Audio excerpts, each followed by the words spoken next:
So there's been a question about how you would analyze the new normal between India and Pakistan in light of the recent conflict.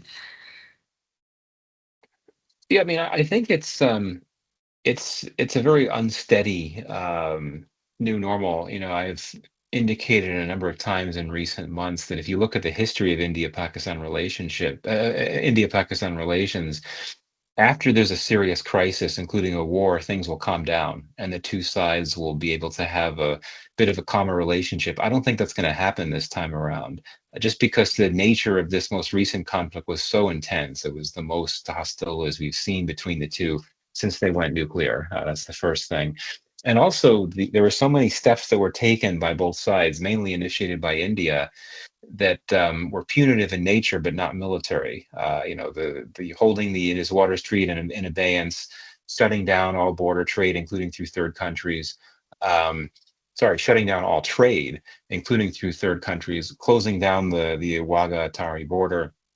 I think that limits the space for engagement. And some of those steps had not been taken for a long time. The IWT step has never been taken.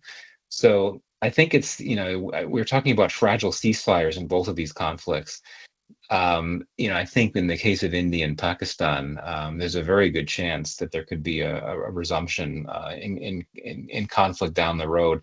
I don't think either country would have an interest in breaking the ceasefire, particularly because each country is looking for international support on a ceasefire, quite frankly. I mean, Israel's a bit of a different case. I mean, we've seen with the Netanyahu government, when it has wartime objectives that it sets out, that it doesn't like them to be interrupted until it feels that it's achieved them. And if Israel is indeed committed to ensuring that Iran never has the capacity to develop a nuclear weapon, then that would suggest that it would have an interest in going back to the fight.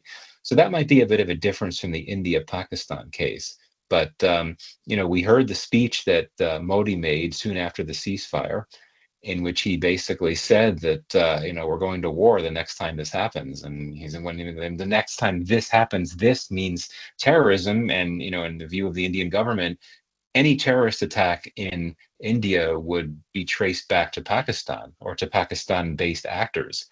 So that suggests that it's not necessarily going to be another conflict immediately, but there likely will be one eventually, and you really have to worry about the intensity of that conflict. And as I said before, we've seen this willingness of both countries to use increasing amount of force below the nuclear threshold, but you keep going up, you keep escalating, you risk bumping up against that nuclear ceiling, and then what? So that's sort of the nightmare scenario. And again, gets back to what I said before about the international community's big concerns about nuclear escalation risks, which you don't have in really any other case of nuclear armed adversaries.